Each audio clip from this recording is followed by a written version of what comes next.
नमस्कार साथियों, आप सभी का स्वागत है आपके अपने किराड़ू क्लासेस के इस बेहतरीन यूट्यूब चैनल के ऊपर। और मैं विष्णु कुमार आप सभी का हृदय की गहराई से स्वागत करता हूं। सभी को गुड इवनिंग, जय श्री कृष्णा, राधे राधे, खम्मा गणी, जय जय राजस्थान।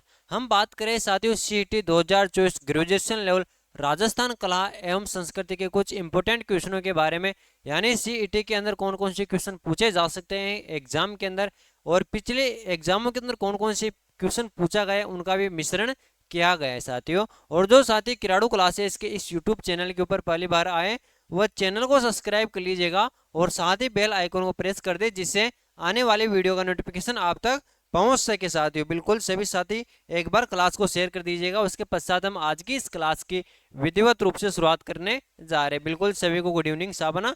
चलो करें आज की इस क्लास की शुरुआत। तो सभी को राम राम। बिल्कुल साहब, आज की इस क्लास का हमारा पहला क्वेश्चन रहने वाला है साथियों, निम्नलिखित में से असुमेलित युग्म है। यहाँ पर कुछ युग्म दे रखे, उनके अंदर से हमको क्या करना है, असुमेलित ढूंढना है। कौन सा ढूंढना है? असुमेलित ढूंढना है, यानी गलत कौन सा युग्म है यहाँ पे। अब बात करते हैं साथियों अपन किसके बारे में, असुमेलित युग्म के बारे में कि साहब यहाँ पर असुमेलित युग्म कौन सा है। देखो चैत्र पूर्णिमा दे रखा है, क्या चैत्र पूर्णिमा के दिन हनुमान जयंती मनाई जाती है, या ज्येष्ठ पूर्णिमा को वट सावित्री व्रत होता है, या श्रावण पूर्णिमा को हरियाली पूर्णिमा होती है, या पौष पूर्णिमा को शाकंभरी जयंती मनाई जाती है। आप जल्दी से कमेंट कर दीजिएगा कि इसका राइट आंसर कौन सा होगा। बिल्कुल आपके कमेंट का इंतजार है हमें बेसब्री से, तो जल्दी से कमेंट कर दीजिएगा इसका राइट आंसर क्या होने जा रहा है। बिल्कुल बिल्कुल, चलो हम बात करते हैं। देखो चैत्र पूर्णिमा के बारे में क्या बात करें, चैत्र पूर्णिमा। अबे चैत्र पूर्णिमा है ना, ये कब आती, इसके दिन कौन सा त्यौहार आता है, हनुमान जयंती आती है। यानी चैत्र पूर्णिमा के दिन हनुमान जयंती मनाई जाती है। कौन सी जयंती मनाई जाती है? हनुमान जयंती मनाई जाती है। हनुमान जी का हैप्पी बर्थडे मनाया जाता है। कब मनाया जाता है? चैत्र पूर्णिमा को। चलो यह तो हमारा क्या हो गया, राइट हो गया। अब ज्येष्ठ पूर्णिमा आती है, क्या ज्येष्ठ पूर्णिमा को वट सावित्री व्रत होता है क्या? हाँ बिल्कुल, ये भी राइट है। यानी ज्येष्ठ पूर्णिमा को क्या होता है, वट सावित्री व्रत होता है। फिर ऑप्शन सी के बारे में बात करें अपन, श्रावण पूर्णिमा। क्या श्रावण पूर्णिमा को हरियाली पूर्णिमा आती है क्या? क्या हरियाली पूर्णिमा आती है क्या? नहीं, ये गलत है ना। ये क्या हो जाएगा साथियों, ये अपना गलत हो जाएगा। और पौष पूर्णिमा को शाकंभरी जयंती मनाई जाती है। अब देखो यहाँ पे दे रखा है श्रावण पूर्णिमा, क्या दे रखा है, श्रावण पूर्णिमा। तो श्रावण पूर्णिमा के दिन कौन सा त्यौहार आता है, रक्षाबंधन का त्यौहार आता है साहब। कौन सा? रक्षाबंधन का त्यौहार आता है। कब? श्रावण पूर्णिमा को। और फिर यहाँ पे जो हरियाली पूर्णिमा आती है ना, ये नहीं आती है, हरियाली अमावस्या आती है। क्या आती है? हरियाली अमावस्या। और ये हरियाली अमावस्या यानी क्या, हरियाली अमावस्या या श्रावण अमावस्या को आती है। कब आती है? श्रावण अमावस्या को। कब आती है? श्रावण अमावस्या को। क्या हो जाएगा इसका राइट आंसर भाई साहब? इसका राइट आंसर हो जाएगा ऑप्शन सी, राइट आंसर हो जाएगा। अब राइट किस प्रकार से होगा, देखो यहाँ पे पूछा है असुमेलित पूछा है, गलत पूछा है। तो गलत कौन सा है भाई साहब इसके अंदर? गलत है। श्रावण पूर्णिमा को तो कौन सा त्यौहार आता है, रक्षाबंधन का त्यौहार आता है ना। कौन सा? रक्षाबंधन। हाँ, श्रावण मास से ना बिल्कुल शंकर भगवान का पवित्र मास माना जाता है। शंकर भगवान की सेवा पूजा खूब होती है श्रावण मास के अंदर, है ना। तो आप भी करते हो ना शंकर भगवान की सेवा पूजा, तो स्क्रीनशॉट ले लीजिएगा इसका। हाँ, सगला सत्येंद्र राम राम, है ना। चलो आगे बात करा आप अगला क्वेश्चन की तरफ। और अगला क्वेश्चन है, निम्नलिखित में से सही सुमेलित युग्म है। अब देखो वहां पे पूछा था असुमेलित युग्म, और यहाँ पे पूछा है सही सुमेलित युग्म, यानी सही कौन सा है। पिछले क्वेश्चन के अंदर तो आपको गलत पूछ लिया था, अब यहाँ पर आपको बताना है सही युग्म। देखो इस प्रकार के क्वेश्चनों का आपको विशेष ध्यान रखना है। अब ध्यान क्यों रखना है, इसके अंदर आप सर्वाधिक कंफ्यूज होंगे कि सही पूछा है या गलत पूछा है। यहाँ पे पूछा है सुमेलित है, तो इस प्रकार के यदि क्वेश्चन आपसे पूछे जाए ना, तो गोला कर देना है वहां पे, सही या गलत पूछा है, सुमेलित असुमेलित पूछा है, उनके ऊपर, है ना। अब बात कर देखो भाद्रपद अमावस्या, क्या भाद्रपद अमावस्या को हरियाली अमावस्या आती है क्या? कार्तिक अमावस्या को मौनी अमावस्या आती है क्या? या माघ अमावस्या को सत्या अमावस्या आती है क्या? या आश्विन अमावस्या को श्राद्ध पक्ष का समापन होता है क्या? इंपॉर्टेंट क्वेश्चन है साहब, यहाँ से बहुत सारे क्वेश्चन आपके क्लियर हो जाएंगे। क्या हो जाएंगे? क्लियर हो जाएंगे। इसको देखने के पश्चात आपको त्योहारों से डरने की जरूरत नहीं है कि त्योहारों से कौन कौन से क्वेश्चन आ सकते हैं। अब बात करते हैं यहाँ पे किसके बारे में, भाद्रपद अमावस्या के बारे में। किसके बारे में? भाद्रपद अमावस्या। अब भाद्रपद अमावस्या को क्या आती है? सतिया अमावस्या आती है। कौन सी अमावस्या आती है? सतिया अमावस्या। सतिया अमावस्या। और ये हरियाली अमावस्या है ना, ये कब आती है भाई साहब? ये हरियाली अमावस्या है ना, ये आती है श्रावण अमावस्या को। कब आती है? श्रावण श्रावण अमावस्या को आती है साहब। कब आती है? श्रावण अमावस्या को। कौन सी अमावस्या आती है? हरियाली अमावस्या आती है। अब यहाँ पे दे रखा है कार्तिक अमावस्या। अब कार्तिक अमावस्या है ना, इस दिन कौन सा त्योहार आता है? इस दिन आता है दीपावली का। अरे भाई कौन सा त्योहार आता है? दीपावली का त्योहार कब आता है? दीपों का त्योहार कब आता है? हर कार्तिक अमावस्या को दीपावली का त्योहार आता है। अब यहाँ पे आ गई मौनी अमावस्या। क्या आ गई? मौनी अमावस्या। ये मौनी अमावस्या माघ अमावस्या को आती है। कब आती है? माघ अमावस्या को। माघ अमावस्या को कौन सी अमावस्या आती है? मौनी अमावस्या आती है। देखो यहाँ पे दे रखा है माघ अमावस्या को मौनी अमावस्या आती है। अब यहाँ पे दे रखा है सतिया अमावस्या। क्या दे रखा है? सतिया अमावस्या। अब ये सतिया अमावस्या आती है भाद्रपद अमावस्या को। कब? भाद्रपद अमावस्या को। कब आती है भाई? भाद्रपद अमावस्या को सतिया अमावस्या आती है। ये राइट आंसर हो जाएगा। कौन सा?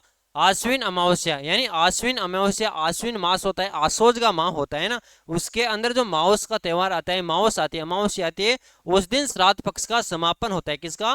श्राद्ध पक्ष का समापन होता है। चलो इस समापन के बारे में आपको पता चल गया कि ये तो अपना राइट आंसर हो जाएगा। कौन सा?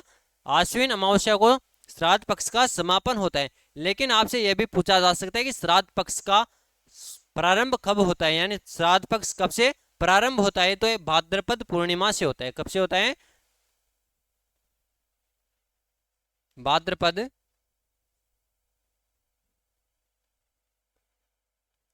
भाद्रपद पूर्णिमा से। कब से होता है? भाद्रपद पूर्णिमा से श्राद्ध पक्ष का प्रारंभ होता है। और समापन कब होता है? आश्विन अमावस्या को समाप्त हो जाए साहब, है ना। चलो स्क्रीनशॉट ले लीजिएगा इसका। उसके पश्चात हम अगले क्वेश्चन की तरफ विधिवत रूप से आगे बढ़ेंगे। देखो एक क्वेश्चन के अंदर आपके लगभग 8 से 10 क्वेश्चन तैयार हो गए। किसी भी प्रकार का क्वेश्चन पूछा जा सकता है, आपको घबराना नहीं है एग्जाम के अंदर। चलो आगे बढ़ते हैं अगले क्वेश्चन की तरफ। गुरु गोविंद सिंह जयंती मनाई जाती है। अब क्वेश्चन पूछा है कि गुरु गोविंद सिंह की जयंती कब मनाई जाती है? तो बताइएगा कि गुरु गोविंद सिंह जयंती है, गुरु गोविंद सिंह जयंती कब मनाई जाती है? क्या पौष शुक्ल सप्तमी को मनाई जाती है, फाल्गुन शुक्ल सप्तमी को मनाई जाती है, चैत्र पूर्णिमा को मनाई जाती है, या वैशाख पूर्णिमा को मनाई जाती है? देखो गुरु गोविंद सिंह जी की जयंती मनाई जाती है कब? पौष शुक्ल सप्तमी को। कब? पौष शुक्ल सप्तमी को गुरु गोविंद सिंह जी की जयंती मनाई जाती है। अब यहाँ पे दे रखा है कौन सा? चैत्र पूर्णिमा। चैत्र पूर्णिमा को क्या होता है? हनुमान जयंती मनाई जाती है। कौन सी जयंती मनाई जाती है? हनुमान जयंती मनाई जाती है। हनुमान जी का हैप्पी बर्थडे मनाया जाता है साहब। किस दिन? चैत्र पूर्णिमा को। और वैशाख पूर्णिमा को कौन सा त्योहार आता है? पीपल पूर्णिमा का। कौन सा? पीपल पूर्णिमा। और ये पीपल पूर्णिमा कब आती है? वैशाख पूर्णिमा को आती है। कब आती है? वैशाख पूर्णिमा को पीपल पूर्णिमा आती है साहब। चलो आगे बढ़े अगले क्वेश्चन की तरफ। आप इसका स्क्रीनशॉट ले लीजिएगा। और गोविंद सिंह जयंती मनाई जाती है पौष शुक्ल सप्तमी को। नेक्स्ट क्वेश्चन है निम्नलिखित को सुमेलित कीजिए। देखो यहाँ पर भी आपको पूछा है सुमेलित करना है। क्या करना है? सुमेलित करना है। यहाँ पर कुछ त्योहार दे रखे और इधर इनकी तिथियां दे रखी, यानी कौन सा त्योहार किस तिथि को मनाया जाता है। अब ऐसे क्वेश्चन आ जाए ना साथियों एग्जाम के अंदर, तो आपको क्या करना है? अपने पेपर की एक तरफ लिख देना ABCD। क्या लिख दोगे? ABCD लिख दोगे। अब ABCD लिखने के पश्चात आपको इसके ऊपर देखना है कि आपको कौन सा त्योहार आता है। अब देखो जैसे आपको किसी का पता नहीं है, आपको सिर्फ एक बात का पता है, बाबारी बीज का। किसका? ये बाबारी बीज है ना, इसका ही पता है साहब आपको, और पता ही नहीं है। और तो आप क्या है? भूल गए। अब भूल गए ना, तो आपको देखना है बाबारी बीज का त्योहार कब आता है। ये तो पता है ना आपको। अब बाबारी बीज का त्योहार आता है भाद्रपद शुक्ल द्वितीया को। कब आता है? बाबारी बीज का त्योहार भाद्रपद शुक्ल द्वितीया को आता है। यानी सी के अंदर कौन सा मिलान करना है? सी के अंदर 2 करना है। यहाँ पे लिख दो आप सी के अंदर 2। अब ऑप्शन के अंदर देखो, देखो यहाँ पे भी सी के अंदर 2 दे रखा है, यहाँ पे भी सी के अंदर 2 है, यहाँ पर भी सी के अंदर 2 दे रखा है। आपकी किस्मत ही खराब है। क्या है? किस्मत ही खराब है। यानी एक ही ऑप्शन डिलीट हुआ है यहाँ पे आपका ना। कौन सा? एक ही ऑप्शन डिलीट हुआ है। अब फिर देखो दिमाग लगाओ थोड़ा कि और कौन सा त्योहार आपको याद आ रहा है। जैसे आपको याद आ रहा है कौन सा? भैया दूज का त्योहार। कौन सा? भैया दूज का त्योहार। और ये भैया दूज का त्योहार है ना, ये कब आता है? यह आता है कार्तिक शुक्ल द्वितीया को। कब आता है? कार्तिक शुक्ल द्वितीया को। अब दो बी के अंदर 3 लिखो, यहाँ पे क्या लिखना है? बी के अंदर 3 लिखना है। अब यहाँ पे देखो ऑप्शन के अंदर, देखो बी के अंदर 3, इसमें भी नहीं है, यानी ये भी गलत हो जाएगा। बी के अंदर 3, ये भी गलत हो जाएगा ना। अब देखो राइट आंसर कौन सा मिल गया आपको? यहाँ पे मिल गया। देखो 2 ऑप्शन आपको याद है और दोनों के आंसर को याद होने से आपका राइट आंसर हो गया। अब देखते हैं फिर आगे, फलेरिया दूज का त्यौहार। अब ये फलेरिया दूज का त्यौहार है, ये कब आता है? फाल्गुन शुक्ल द्वितीया को आता है। और सिंजारा कब आता है? सिंजार आता है सावन शुक्ल द्वितीया को आता है। कब आता है? सावन शुक्ल द्वितीया को आता है। बिल्कुल, सावन शुक्ल द्वितीया को कौन सा आता है? सिंजारा आता है। और फलेरिया दूज फाल्गुन शुक्ल द्वितीया को आता है। अब देखो फलेरिया दूज का त्यौहार कब आता है? फाल्गुन शुक्ल द्वितीया को आता है। भैया दूज का त्यौहार कार्तिक शुक्ल द्वितीया को आता है। बाबारी बीज भाद्रपद शुक्ल द्वितीया को आती है। साहब ये सब के सब आपको याद रखने। इसी प्रकार के क्वेश्चन पूछे जाने लगे एग्जाम के अंदर। आपको ऐसे क्वेश्चनों के अंदर थोड़ा सा कॉमन सेंस, थोड़ा सा दिमाग लगा लो ना। आपका जो पबजी खेलने के अंदर, रील देखने के अंदर आप टाइम बर्बाद करते हो ना, तो थोड़ा इनके अंदर भी समय बर्बाद कर लिया करो। ये काम आने वाले, जो रील देखते हो आप, शॉर्ट देखते हो, वो कुछ भी काम आने वाले नहीं है आपके।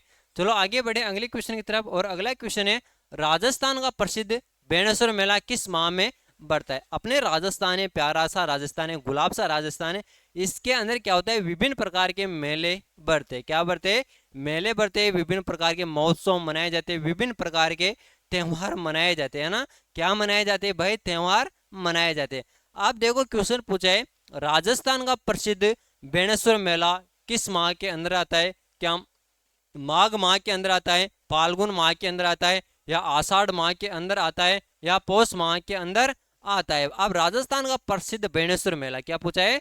बेणेश्वर मेले के बारे में। तो बेणेश्वर मेला बढ़ता है माघ माह के अंदर। कौन से माह के अंदर? माघ माह के अंदर बढ़ता है। और कहाँ पे बढ़ता है? डूंगरपुर के अंदर बढ़ता है। कहाँ पे बढ़ता है? डूंगरपुर के अंदर बढ़ता है साहब, है ना।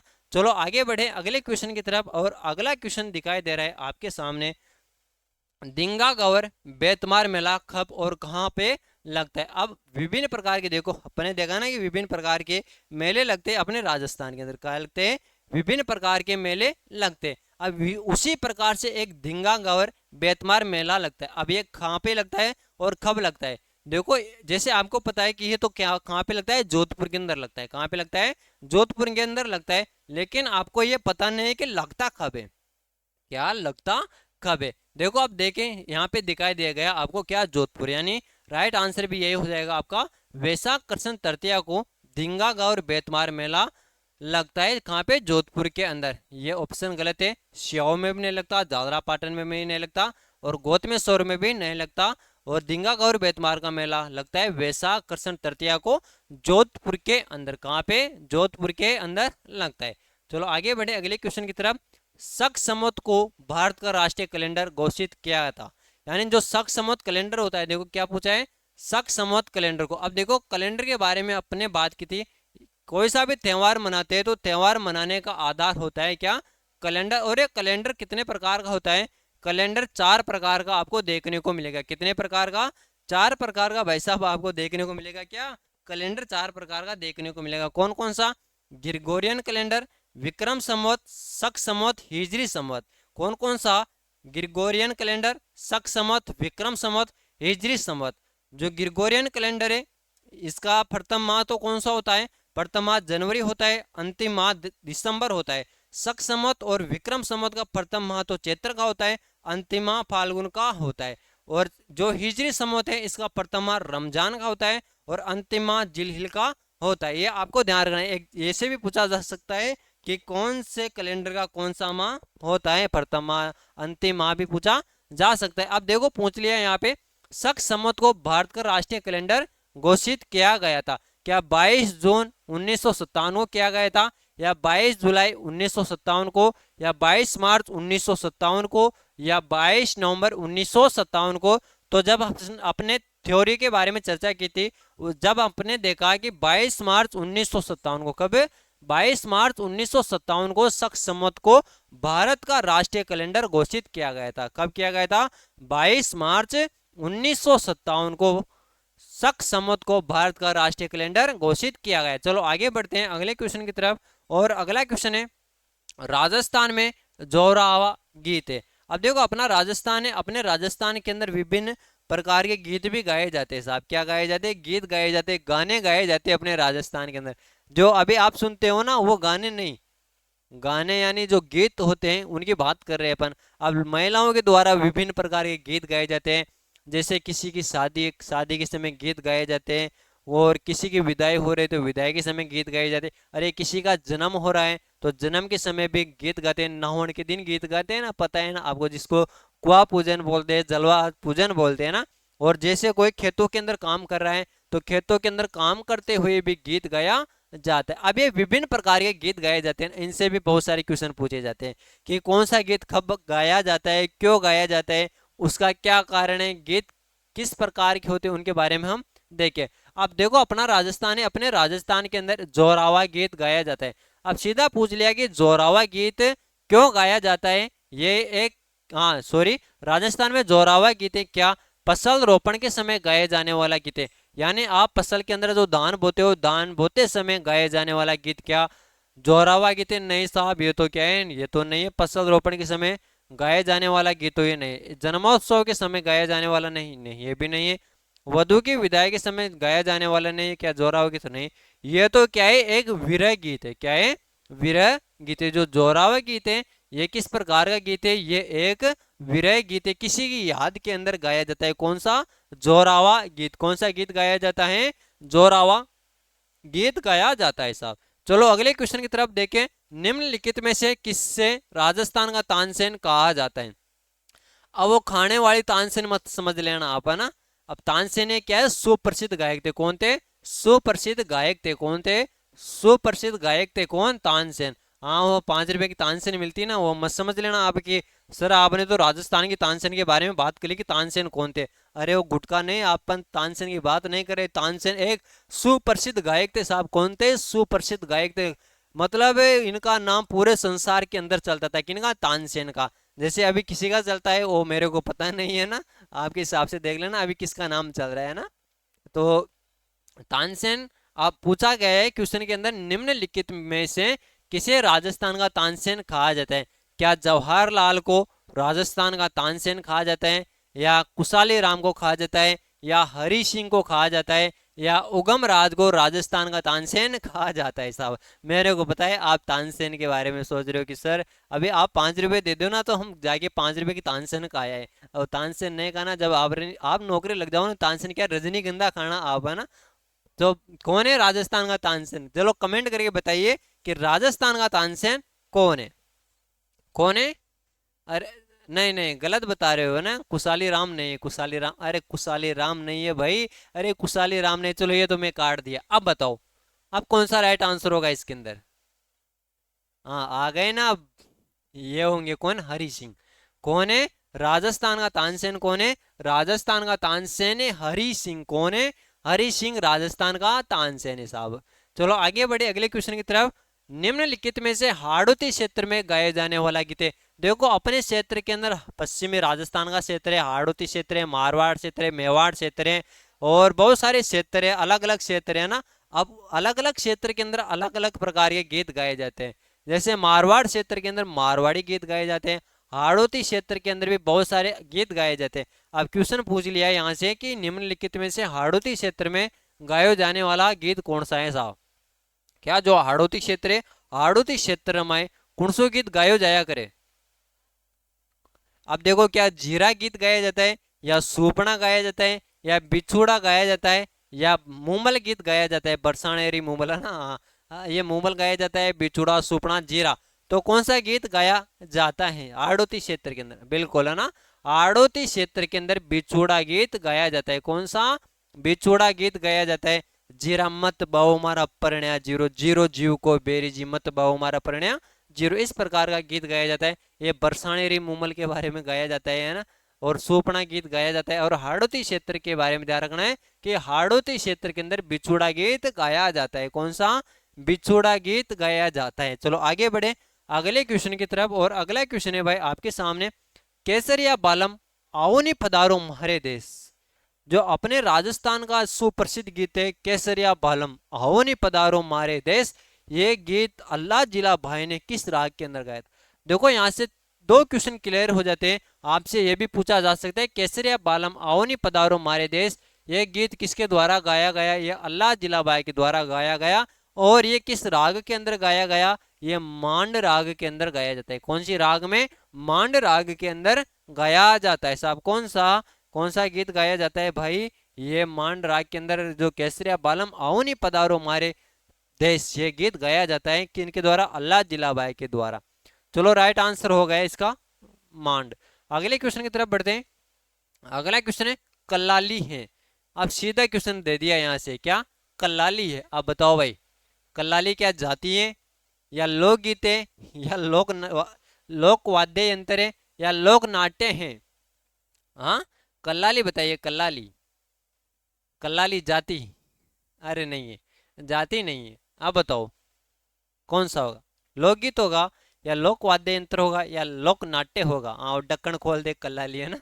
हाँ, कल्लाली जाति नहीं है ये क्या है? लोकगीत है। क्या है? कल्लाली क्या है? कल्लाली लोकगीत है। मेरे को पता है कि आप जाति बताओगे। क्या बताओगे? जाति बताओगे। जाति नहीं है भाई साहब, क्या है? यह एक लोकगीत है। क्या है? कल्लाली लोकगीत है। चलो आगे बढ़े अगले क्वेश्चन की तरफ। बहुत अच्छे। चलो मजा आ रहा है। मजा क्यों नहीं आएगा आपको? इसके अंदर और ज्यादा मजा आने वाला है आपको, है ना।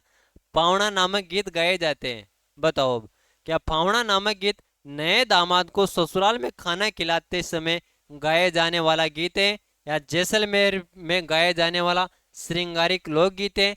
ये किसानों को प्रेरक गीत है जो खेती करते समय गाया जाता है या वीरानी द्वारा गाए जाने वाला गीत है? अब पावना गीत बताओ। शादी हो गई आपकी?